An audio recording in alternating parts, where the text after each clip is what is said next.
Teşekkür ederim. Declan, büyük konferans için İstanbul'u ziyaret ettiniz. O önemli konuya geleceğiz. Ancak önce açılış olarak şunu sormak istiyorum. Önder Apo'nun barış ve demokratik toplum çağrısını nasıl değerlendiriyorsunuz? Sizce bu çağrının etkileri ve yansımaları ne oldu? It's an extremely important intervention. It once more asserts the incredibly important leadership Bu son derece which önemli bir Abdullah müdahale. Öcalan Bu has çağrı provided Abdullah Öcalan'ın sunduğu in muhteşem opening derecede up a önemli space liderliğin bir kez daha which teyit will edilmesi. allow, I Bu hope, liderlik umarım barışın the büyümesi ve Kürt opportunity halkının for siyasi peace to grow temsilcileriyle and Türkiye for hükümeti arasında democratic demokratik progress to be ilerleme made sağlanması için between bir alan the açacaktır. political Tarihi bir an representatives of yaratıldığını the düşünüyorum Kurdish ve people and Abdullah also Öcalan'ın bu the anın government of şekillenmesine Turkey. yardımcı I believe olmada an historic oldukça moment has belirleyici bir been rolü created. oldu. Şimdi ortaya And çıkan bu Abdullah fırsatı Öcalan's değerlendirmek ve role has potansiyeli been quite en üst düzeye decisive çıkarmak in tüm helping to tarafların shape this sorumluluğunda. moment. And now it is incumbent on all sides to seize the opportunity and to maximize the potential which presents. Teşekkürler Declan. İstanbul'da katıldığınız konferansın Türkiye'de çatışmalarla geçen yıllardan sonra barış ve çözüm çabaları bağlamındaki önemini ve olası etkilerini nasıl değerlendiriyorsunuz? Konferanstan gözlemleriniz nelerdi?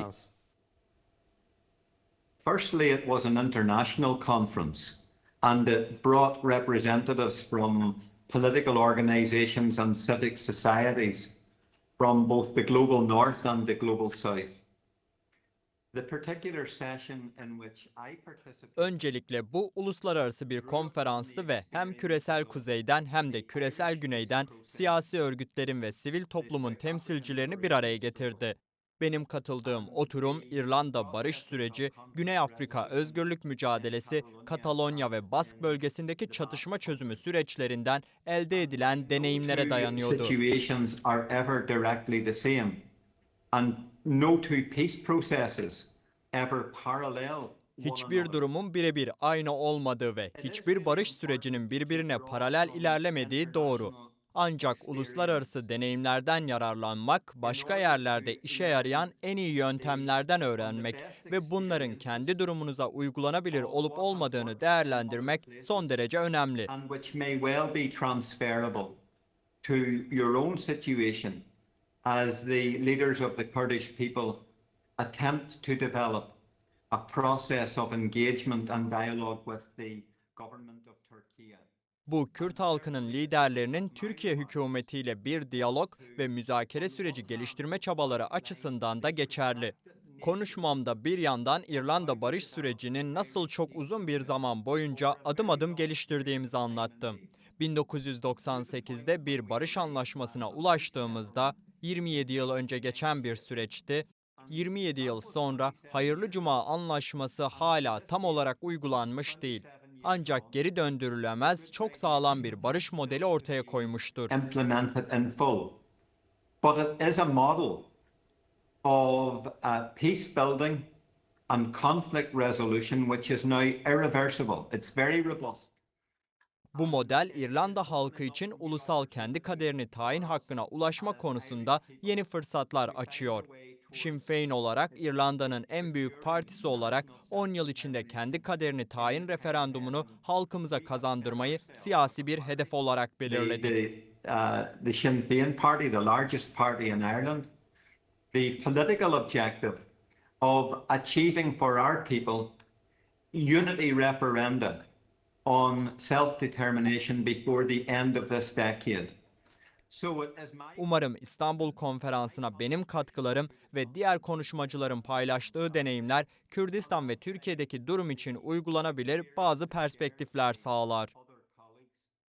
May in some way provide ideas and perspectives on what may well be applicable to the situation in Kurdistan and also in Turkey.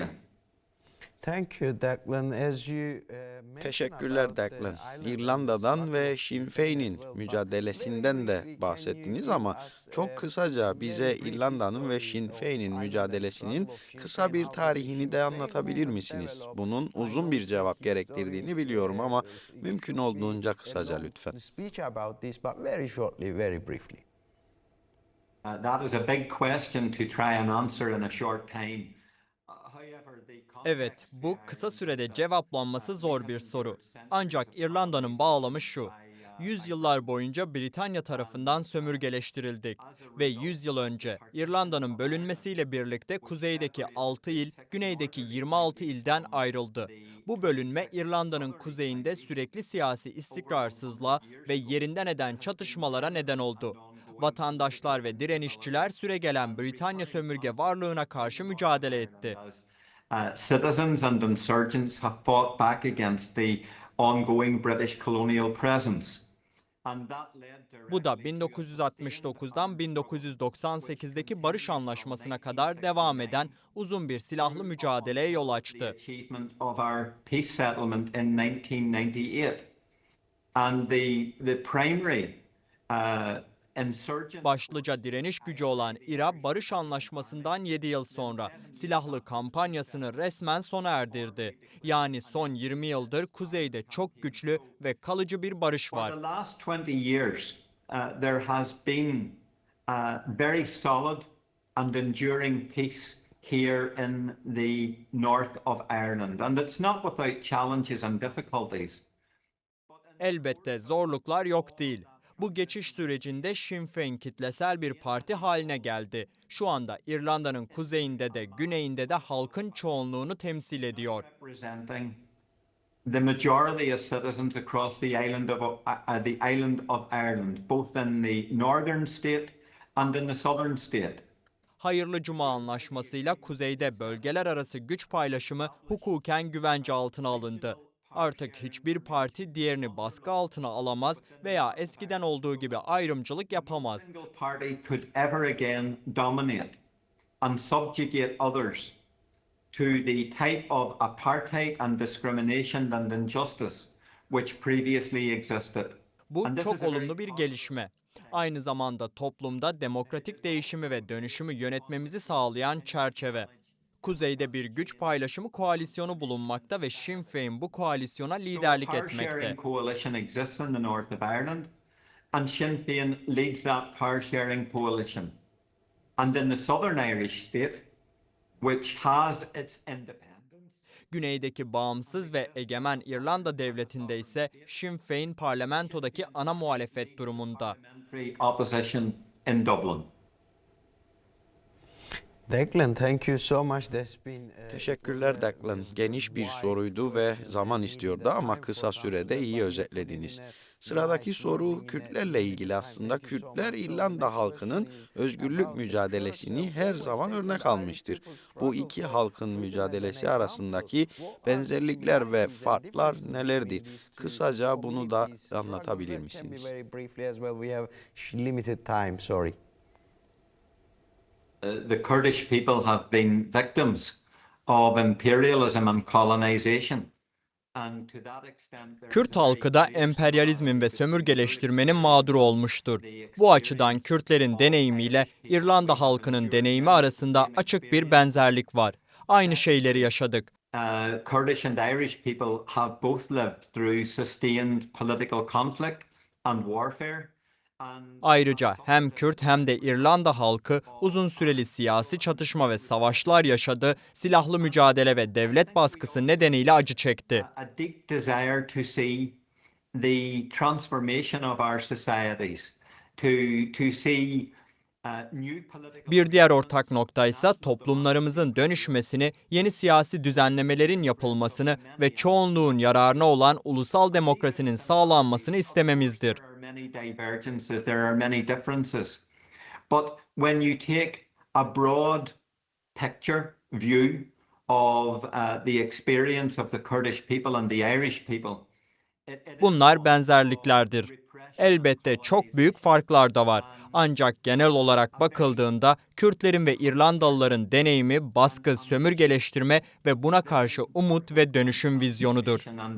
This is the wish that we have as Irish people for our brothers and sisters from the Kurdish people, that you will in time arrive at a Biz point İrlanda halkı olarak Kürt halkına dileğimiz şu: zaman içinde halkınız adına kalıcı ve demokratik bir barış anlaşmasına ulaşmanız ve Türkiye hükümetinin temsilcilerinizin cesur adımlarını tanıması. bold and courageous decisions have been made by your representatives and that these deserve reciprocation. The Irish peace process was built upon courageous and far-seeing unilateral initiatives to begin with. These creative Çünkü İrlanda barış süreci cesur ve ileri görüşlü tek taraflı adımlarla başladı. Bu adımlar çok partili görüşmelerin yapılmasını ve anlaşmanın imzalanmasını mümkün kıldı. a peace settlement, but we do not have a political settlement. So in the first instance, I think what Bugün barış anlaşmamız var ancak siyasi bir anlaşmamız yok. Bu yüzden İrlanda'dan çıkarılabilecek en önemli derslerden biri kalıcı barış koşullarının oluşturulması. political change to be advanced of a national and democratic nature. But this is entirely conditional. Bu barış siyasi dönüşümün temelidir. Ama tüm tarafların iyi niyetle hareket etmesi, birbirine güvenmesi ve birlikte çalışmayı kabul etmesi gerekir. Agreeing that they will work collaboratively together. And strategically, İrlanda barış süreci tam olarak böyle inşa edildi. Kürt siyasi temsilcileriyle Türkiye hükümeti arasındaysa bu henüz gerçekleşmiş değil. between the political leaders of the Kurdish people and the government of Turkey. Thank you, Declan. You already Teşekkürler Declan. Süreç ile İrlanda'da neler başarıldığını açıkladınız. Peki çok kısa olarak şunu da sorayım. Sizce Türkiye devletinin barış sürecindeki en büyük eksikliği nedir? Yes, that's an important question. I have yet to see concrete evidence that the government of Turkey is Bu committed önemli bir to soru. opening up Türkiye hükümetinin bu süreçte yeni bir yol açmaya niyetli olduğuna dair somut bir kanıt henüz görmedim. Bu niyetin olmadığı anlamına gelmez ancak somut ve pratik adımlar görmemiz gerekiyor. movement in a very concrete and practical way. So there need to be confidence building measures from the PKK'nin attığı adımlarla Abdullah Öcalan'ın ve diğerlerinin gösterdiği liderliğe denk güven arttırıcı adımlar Türkiye hükümetinden gelmeli. Bu ilerlemek için çok önemli. Öcalan and so many others. This will be very important for building a pathway forward. And I would appeal to the government of Turkey to recognize Türkiye hükümetine çağrım şu: Kürt halkının temsilcileri önemli adımlar atmıştır. Bunların tanınması gerekir ve hem Türkiye hükümetine hem de Kürt siyasi temsilcilerine düşen görev new democratic and national political arrangements going forward. But it will require movement on the part of the government of Turkey to recognize bir ortaklık kurmak, birlikte çalışmak ve barışın tek taraflı kurulamayacağını kabul etmek. on both the government of Turkey and the representatives of the Kurdish people to find a partnership, to work together, to recognize that peace will be built slowly, but it cannot be built by one side alone. Thank you, Declan. We have few minutes left anyway, but our audience Teşekkürler. Birkaç dakikamız daha kaldı. Seyircilerimiz İngiliz hükümetinin kirli savaş politikalarına ve çatışmayı körükleyen dinamiklere nasıl karşılık verdiğinizi de merak ediyor. Bugün bulunduğunuz konumda yönetimlerinizi nasıl belirliyorsunuz? One characteristic of the conflict in Ireland in recent decades was the role played by the British government. It was a protagonist. Son 10 yıllardaki çatışmanın bir özelliği İngiliz hükümetinin rolüydü. O çatışmanın tarafıydı, bir seyirci değildi. Halkımıza karşı yürütülen savaşta doğrudan yer aldı. Government deployed was the use of dirty war tactics, It recruited. Kullandığı stratejilerden biri kirli savaş taktikleriydi. Ölüm mangaları görevlendirdi, organize etti, yönlendirdi. Ayrıca işgale karşı çıkan vatandaşlara karşı çok acımasız baskı yöntemleri uyguladı. Arrived at the peace settlement in 1998, and that was done on the basis of the British government accepting co-guarantor responsibility for the implementation of the Good Friday Agreement. 1998'de barış anlaşmasına ulaştığımızda bu İngiliz hükümetinin İrlanda hükümetiyle eşit garantörlük rolünü kabul etmesiyle mümkün oldu. Ancak İngiliz hükümeti birçok kez sorumluluklarını yerine getirmekte başarısız oldu. It does not follow that the British government has consistently adhered to its responsibilities at all times. Bu nedenle barış ve siyasi süreç hala ilerlemeye devam eden süreçler. Kürt temsilcileri için de önemli olduğunu düşündüğüm başka bir nokta var. The other side is never monolithic. And this was the case with the British government. It never acted in a monolithic way. It never always spoke with one voice. Karşı taraf hiçbir zaman tamamen yekpare değildir. Bu İngiliz hükümeti için de geçerliydi. Tek sesle konuşmazdı. Bu hem avantaj hem dezavantaj olabilir. British government who were reasoned, who were far-seeing and who recognized the importance of establishing peace and making reform and transformation. Çünkü müzakereler sırasında karşı tarafta makul, ileri görüşlü, barışın önemini anlayan kişiler bulmak mümkün. Biz bulduk. In the military establishment never reconciled themselves to the terms of the peace process. They never completely reconciled themselves. Ama aynı şekilde İngiliz güvenlik ve askeri yapısı içinde savaş döneminin aktörleri barış sürecinin koşullarını içselleştirmemiştir. Bugün bile barış sağlam, kalıcı ve geri döndürülemez olmasına rağmen bu yapıların bazı unsurları Sinn Féin liderliğiyle hala psikolojik ve siyasi olarak savaş halinde. And politically at war with the Sinn Féin leadership. Thank you, Declan. Also, our audience would like to know what will happen after the papers are being signed after the peace process. So, Teşekkürler Declan. Seyircilerimiz ayrıca şunu da merak ediyor. Barış sürecinde imzalar atıldıktan sonra ne oldu? Barışı sağlamak zor. Peki barışı sürdürmek daha da mı zor? 27 yıldır barışı nasıl koruyorsunuz? Çok kısa olarak bunu da nasıl başardığınızı anlatın. what was the main source of your strength in creating an irresistible peace process? Very shortly, please.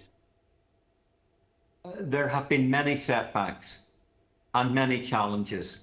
And today there remain challenges for us, particularly in the context of managing the power sharing arrangements in the north of Ireland. Birçok aksaklık ve zorluk yaşadık. Bugün de özellikle kuzeydeki güç paylaşımı düzenlemelerini yönetmek konusunda zorluklar var. Bu yüzden barış anlaşmamız var ama siyasi anlaşmamız yok diyorum. Which allows us a context within which to seek to navigate our difficulties and to move forward in as collegiate a way as possible. Ancak Hayırlı Cuma Anlaşması karşılaştığımız zorlukları yönetebileceğimiz bir kurallar çerçevesi sunuyor. Britanya ve İrlanda hükümetlerinin barış sürecini istikrarlı tutmak konusunda sorumlulukları devam ediyor. Ayrıca anlaşmanın tam işlemesini sağlamak gibi görevleri de var. The road is not straight. And there is a long distance still for us to travel. It is our view that only when we arrive at a point when there is a political settlement will we finally put behind us the setbacks and the challenges. And for Yol düz değil, kat edilmesi gereken uzun bir mesafe var. Biz siyasi anlaşmanın ancak İrlanda halkı kendi kaderini tayin hakkına eriştiğinde sağlanacağına inanıyoruz. Bu, Hayırlı Cuma Anlaşması'nda tanınmıştır. Ve Sinn Féin olarak bu 10 yıl bitmeden kuzeyde ve güneyde birlik referandumlarının yapılmasını hedefliyoruz. And our party have set ourselves the political objective of securing unity referenda in both the northern state and the southern state by the end of this decade. And it is my hope. Bu referandumların tarihini alabilirsek başarıyla kazanacağımıza ve İrlanda'nın yeniden birleşmesi sürecine başlayacağımıza inanıyorum. About constitutional change and commence a transition to Irish reunification. To your other question, our North Star, our guiding framework as a party is our national strategy, which has existed now for the better part of 40 years. Diğer sorunuzu yanıtlarsam, bizim kuzey yıldızımız yani yol gösterici çerçevemiz yaklaşık 40 yıldır uyguladığımız ulusal stratejimizdir. Aldığımız her kararı bu stratejik hedeflere göre değerlendiriyoruz. Bu çerçeve çatışmadan barışa, barıştan siyasi çözüme geçmemizde en güçlü kaynaklardan biri oldu. And finally achieve a political settlement. And what is essential in moving forward through this strategic process at all times has been to constantly build popular support for our strategy and for our leadership and for our party Sinn Féin. Bu süreç boyunca en önemli unsur sürekli olarak halk desteği inşa etmemizdi. Bu desteği büyüttük, siyasi güce dönüştürdük ve bu güçle barışı derinleştirdik. Ulusal birliği ilerlettik ve tüm halkımız için ulusal uzlaşı hedefimize yaklaştık. Constantly move forward towards progress, deeper peace, towards national reunification, and ultimately the achievement of national reconciliation for all of our people. Thank you, Declan. Just 2 minutes more, please. I have 2 questions, 1 minute each, please. You know, the very important... Teşekkürler Declan. Son 2 dakikamız ve 2 sorum var. Kürt halkının varlığının ve haklarının anayasal ve yasal düzene dahil edilmesi çok önemli bir konu. Bu konuda Türk devletine ne söylersiniz? Çok kısa lütfen, ardından son mesajınızı da alalım. Please, and then we're gonna have your message. Two things. Firstly, there must be... İki şey. Birincisi, Kürt halkının temsilcileriyle tam ve kapsayıcı demokratik bir diyalog kurulmalı. Bu diyalog istikrarlı olmalı ve sürekli tutulmalı. İkincisi, Türkiye yasal hükümeti gerekli değişiklikleri yapma konusunda esneklik göstermeli. Further changes which must be brought about. Thank you so Teşekkürler Declan. Son olarak Önder Apo'ya televizyon kanalımız aracılığıyla iletmek istediğiniz bir mesaj var mı? Belki ileride bu kaydı izleme fırsatı olabilir. Çok kısaca lütfen mesajınızı alalım. Well, firstly, I hope that Abdullah Öcalan is watching, and if not, that others will deliver this message from me to him off camera. But on behalf of the Öncelikle umarım Abdullah Öcalan izliyordur. Değilse bile kamera dışında bu mesajım ona iletilsin isterim. Sinn Féin liderliği adına kendisine en sıcak dayanışma duygularımızı ve kardeşçe selamlarımızı iletiyorum. Gösterdiği liderlikten son derece etkilendik ve kendisi İmralı Adası'nda hapsedilmiş olmasına rağmen bugüne kadar gösterdiği örnek teşkil eden liderliği sürdürmesini diliyorum. Çünkü bu liderlikle Kürdistan halkı için daha parlak ve umut verici bir gelecek göreceğimize inanıyorum. hopeful future for the people of Kurdistan, all of the Kurdish people, and in conjunction and partnership